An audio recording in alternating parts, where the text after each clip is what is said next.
Good morning সবাইকে। আজকে থেকে আমাদের 16 সোমবার শুরু। আমরা বাড়িতে সবাই মিলে 16 সোমবার করি, তাই জন্য সকাল সকাল উঠে আমরা মশলা চা বানিয়ে নিলাম। আগে পুজো দিয়েছি, শ্লোক বলতে ভুলে গেছে।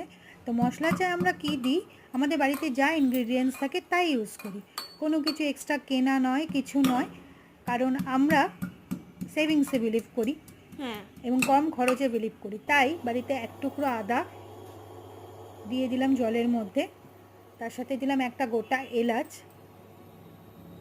তারপরে আমরা জলটাকে বয়েল তার হতে সাথে দিলাম। দিয়েছি তুলসী পাতা দিয়ে তার সাথে জলটা বয়েল হতে দিয়েছি। বয়েল হয়ে গেলে এক্সট্রাক্টগুলো সমস্ত কিছু বেরিয়ে গেলে তার মধ্যে আমরা দিয়ে দেবো 4 চামচ চিনি। আমরা চিনি ছাড়া চা খেতে পারি না। চিনি ছাড়া চা মানে হলো সিনেমা ডায়লগ ছাড়া। ডায়লগ ছাড়া সিনেমা।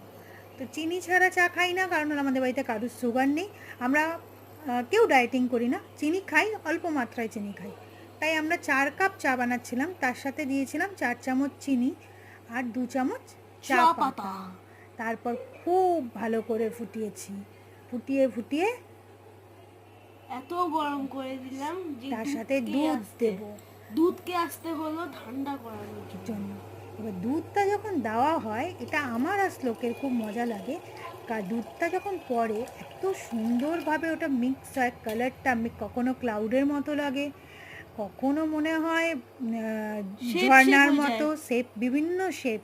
এটাকে খুব মজা, দেখলে খুব মজা লাগে। আমি আর শ্লোক যখনই চা বানাই তখনই এইটা দেখি এবং এক একটা শেপের এক একটা নাম দিই। হার্ট হয়ে গেল, তারপর একটা ফ্লাওয়ার হলো, তারপর আস্তে আস্তে স্কাইয়ের মতো মেল্ট হচ্ছে, স্কাই হয়ে যাচ্ছে, তারপর খানিকটা পন্ড, তারপর ফুলে উঠলো। এবার আমরা খানিকক্ষণ চাটা ফোটাবো। এটা এর স্মেলটা আমাদের খুব ভালো লাগে, সকাল সকাল এই চায়ের স্মেলটা। যদিও অন্যদিন এই চায়ের সাথে শ্লোক বাটার ব্রেড অথবা বিস্কিট খাই, আমরা বেকারি বিস্কিট খাই, কিন্তু আজ তো কোনো কিছু অপশান নেই, তাই আমরা দুজন সকালবেলায় গ্লাসে চা খাই। তাই দুজনে 2 গ্লাস চা নিয়ে, ছোট্ট 2 গ্লাস চা নিয়ে ফেললাম। এবার আমরা চলে যাব আমাদের বেডরুমের ফেভারিট জানলায়, যেখান থেকে বাইরে পড়ছিল বৃষ্টি, আর আমরা বৃষ্টি দেখতে দেখতে চাটা এনজয় করব। আপনারাও এরকম শর্টকাটে সুন্দরভাবে চা বানিয়ে বৃষ্টি দেখতে দেখতে চা খেয়ে দেখুন তো কেমন লাগে। বাই।